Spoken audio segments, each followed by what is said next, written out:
안녕하세요. 서학개미 여러분들의 든든한 길잡이가 되어드리는 채널 모여라 서학개미입니다. 오늘은 정말 파면 팔수록 기묘한 아주 특별한 종목 하나를 깊숙이 들여다보려고 합니다. 바로 중국의 제지회사인 아이텍 패키징, 티커 심볼 ITP인데요. 이 회사의 장부상 자산 가치하고 지금 시장에서 거래되는 주가 사이에 글쎄 무려 97%라는 정말 눈을 의심하게 만드는 엄청난 격차가 벌어져 있습니다. 이게 어느 정도냐면요. 10,000원짜리 물건을 단돈 300원에 팔고 있는 거나 마찬가지인 상황이에요. 오늘 이 시간에는요. 이 믿기 힘든 할인율이 과연 흙 속의 진주, 즉 인생을 바꿀 투자 기회인지 아니면 투자자들을 유혹해서 나락으로 빠뜨리는 완벽하게 설계된 함정인지 그 실체를 샅샅이 추적해 보겠습니다.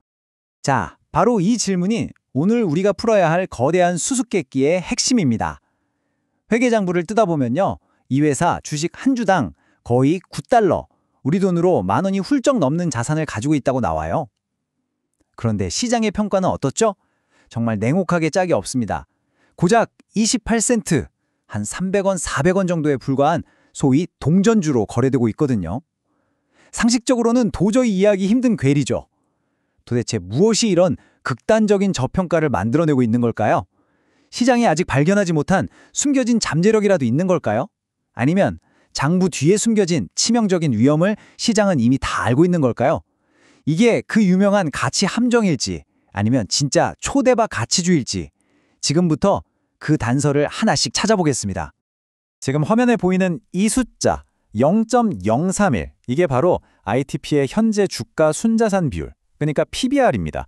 PBR이 뭐냐면 주가를 주당 순자산으로 나눈 값인데 회사의 시장 가치가 자산 가치에 비해서 얼마나 평가받고 있는지 보여주는 지표잖아요. 보통 PBR이 1이면 자산 가치랑 주가랑 똑같다, 쌤쌤이다 이런 뜻이고 1보다 낮으면 저평가됐다고 하죠. 그런데 0.031이라는 수치는요. 이건 저평가 수준을 아득히 뛰어넘어서 거의 가치를 짓밟고 있는 수준입니다. 시장이 이 회사의 순자산 가치를 고작 3.1%만 인정해주고 있다는 뜻이거든요.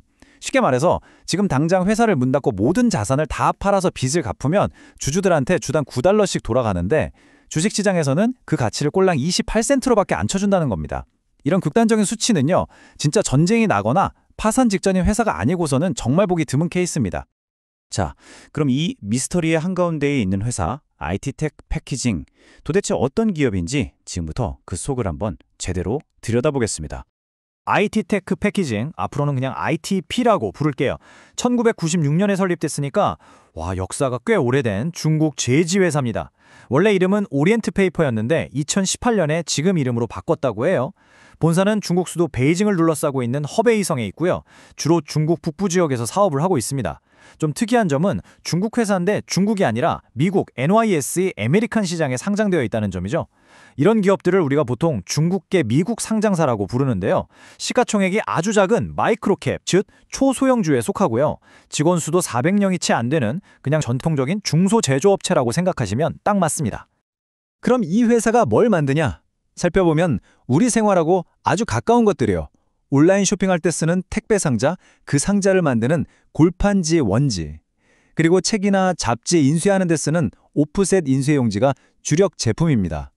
또 둥팡 페이퍼라는 자체 브랜드호 화장지나 티슈 같은 것도 만들어서 팔고 있고요. 이 회사의 핵심 전략은 재활용 폐지를 주 원료로 써서 원가를 낮추는 겁니다. 한 가지 눈에 띄는 점은요. 코로나 팬데믹이 한창일 때 재빠르게 일회용 마스크 생산 설비를 추가해서 사업 다각화를 시도했다는 점이에요. 위기 상황에서 어떻게든 살아남으려고 애쓴 흔적은 엿보이는 대목이죠. 자, 이제 가장 중요한 시간입니다. 기업의 언어라고 할 수 있는 재무제표를 통해서 ITP의 현재 상태를 진단해 볼 건데요. 과연 이 숫자들은 우리한테 엄청난 기회가 숨어 있다고 속삭이는 걸까요? 아니면 곳곳에 위험 신호가 번쩍이고 있다고 절대 들어오지 마라고 경고하는 걸까요? 바로 이겁니다. 이 슬라이드 한 장에 ITP가 처한 딜레마를 아주 명확하게 보여주고 있어요. 왼쪽 기회 측면을 보면 제가 계속 말씀드렸던 주당 장부상 가치 8.98달러. 이게 투자자들을 혹하게 만드는 가장 강력한 미끼죠. 하지만 오른쪽 리스크를 한번 보세요. 이익률이 무려 마이너스 14.6%입니다.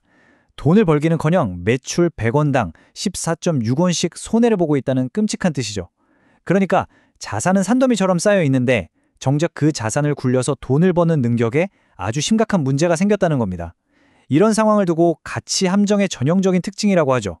겉보기엔 엄청 싸 보이는데 실제로는 돈 버는 능력을 잃어버려서 주가가 영원히 자산 가치 밑에서 헤매는 상태 말이에요. 시장이 이 주식을 외면하는 가장 근본적인 이유는 바로 이 수익성 악화에 있을 겁니다. 좀 더 구체적인 숫자들을 볼게요. 시가총액이 약 460만 달러, 우리 돈으로 한 60억 원이 채 안 되는 초소형주입니다. 거대한 글로벌 제지 산업 전체로 보면 그냥 없는 수준이나 마찬가지죠. 지난 1년 매출은 약 7,840만 달러로 시가총액에 비하면 꽤 커 보이지만 진짜 문제는 성장성입니다. 최근 분기 매출 성장률이 마이너스 5.3%, 역성장을 기록했어요. 이건 회사가 지금 크고 있는 게 아니라 오히려 쪼그라들고 있는 아주 위험한 신호거든요. 이렇게 작은 규모, 낮은 시장 인지도, 그리고 마이너스 성장, 이 삼중고가 시장의 불신을 키우고 주가를 바닥에 붙잡아두는 핵심 요인으로 작용하고 있는 겁니다. 자, 이제부터가 정말 흥미진진한 부분입니다. 이렇게 시장에서 완전히 잊혀졌던 주식이 2025년 들어서 갑자기 시장에 뜨거운 주목을 받기 시작하는데요. 마치 한 편의 추리소설처럼 올해 벌어진 이 기이한 사건들을 단서 삼아서 이 주가 광풍의 배후가 누구인지 그 실체를 추적해 보겠습니다. 2025년 타임라인을 한번 따라가 보시죠. 먼저 5월 14일, 회사가 돈이 필요했는지 690만 주의 신주를 발행합니다. 이런 유상증자는 보통 주식 수가 늘어나면서 기존 주주들의 지분 가치를 떨어뜨리니까 주가에는 악재거든요. 아니나 다를까 주가는 뚝 떨어졌습니다. 그런데 석 달 뒤인 9월 초, 아무런 좋은 소식도 없는데 갑자기 평소의 수십 배에 달하는 엄청난 거래량이 터져 나옵니다. 공교롭게도 바로 그날 회사는 10월 말에 주주총회를 연다고 공지했죠. 그리고 마침내 한 달 뒤인 10월 13일 또다시 어마어마한 거래량과 함께 주가가 하루 만에 35%나 폭등하는 기현상이 벌어집니다. 이 일련의 사건들, 과연 우연의 일치일까요? 주가가 이렇게 널뛰기를 하니까 당연히 거래소에서 회사에 물어봤겠죠. 혹시 내부적으로 공개하는 대박 호재라도 있습니까? 하고요. 그런데 회사로부터 돌아온 공식 답변은 아주 건조했습니다. 공개되지 않은 중요한 사업적 변경이나 개발 사항은 없습니다. 이게 무슨 뜻이겠어요? 한마디로 우리도 왜 오르는지 모릅니다. 라는 뜻입니다. 이 답변은 아주 중요한 사실을 알려줍니다. 최근의 주가 급등은 회사의 본질적인 가치, 즉 펀더멘털 개선과는 아무런 관련이 없다는 것. 그렇다면 범인은 내부에 있는 게 아니라 외부에 있다는 결론에 이르게 되죠. 바로 이겁니다. 범인의 정체는 소셜미디어였어요. X, 그러니까 옛날 트위터 같은 플랫폼에서 개인 투자자들이 이 종목을 재발견하기 시작한 겁니다. 그들의 논리는 아주 단순하고 강력했습니다. 와, 주당 자산이 9달러에 육박하는데 주가는 고작 28센트? 이거 97%짜리 파격 세일이잖아. 제 가치만 찾아가도 이론적으로 32배 먹을 수 있다. 이런 식의 아주 자극적인 분석이 빠르게 퍼져나가면서 투기 심리에 불을 확 지핀 거죠. 그리고 더 깊이 파고들자 이 광풍의 설계자로 의심되는 결정적인 증거, 이른바 스모킹건이 포착됩니다. 바로 옵션 시장의 비정상적인 움직임이었어요. 누군가가 이 주식의 상승에 막대한 돈을 베팅하기 시작한 거죠. 특히 주가가 오르면 큰 수익을 얻는 콜옵션 거래량이 90의 평균치의 3배에서 많게는 7배까지 폭증했습니다. 이건 소액의 돈으로 큰 변동성을 노리는 투기 세력이 시장에 들어왔다는 아주 강력한 신호입니다. 이런 투기적인 옵션 거래가 주가를 밀어올리고 또 올라가는 주가를 보고 더 많은 개인 투자자들이 따라붙는 전형적인 밈 주식 현상에 나타난 것으로 분석됩니다. 자, 지금까지 나온 모든 증거와 단서들을 종합해서 우리 서학개미 투자자분들 위한 최종 결론을 내려보겠습니다. 과연 이 ITP 보물섬일까요? 아니면 난파선일까요? 모든 걸 종합하면 투자자 입장에서는 명확한 딜레마에 빠지게 됩니다. 먼저 강세론, 즉 이 주식을 긍정적으로 보는 쪽에서는 97%라는 할인율 자체에 집중합니다. 언젠가 경영이 정상화되고 시장의 관심만 돌아오면 엄청난 수익을 줄 거라는 기대감이죠. 반면에 약세론의 근거는 훨씬 현실적이고 구체적입니다. 회사가 돈을 못 벌고 있다는 냉정한 현실, 계속되는 역성장, 그리고 무엇보다 중국 소형주라는 태생적 한계를 지적하죠. 여기에는 회계장부를 믿을 수 있느냐 하는 신뢰도 문제나 갑자기 정부 규제가 바뀔 수 있다는 고질적인 불확실성까지 다 포함됩니다. 과거에도 미국 시장에 상장된 일부 중국 기업들의 회계 부정 사건이 있었던 만큼 투자자들의 경계심이 높을 수밖에 없는 거죠. 그리고 최근의 주가 급등 역시 회사가 좋아져서가 아니라 순수한 투기 심리 때문이라는 점도 절대 잊으면 안 됩니다. 그래서 결론을 말씀드리면요. ITP는 절대 싸 보이는 우량주가 아닙니다. 이건 고위험, 고수익이라는 말이 교과서처럼 딱 들어맞는 전형적인 마이크로캡 투기성 주식입니다. 32배 상승이라는 달콤한 꿈을 꿀 수도 있지만 반대로 회사의 상황이 나아지지 않거나 예상치 못한 리스크가 터지면 투자금 전부를 잃을 수도 있는 극도의 투기적 성격을 지닌 자산임을 분명히 인지하셔야 합니다. 안정적인 투자를 원하시는 분이라면 아예 쳐다보지 말아야 할 종목이고요.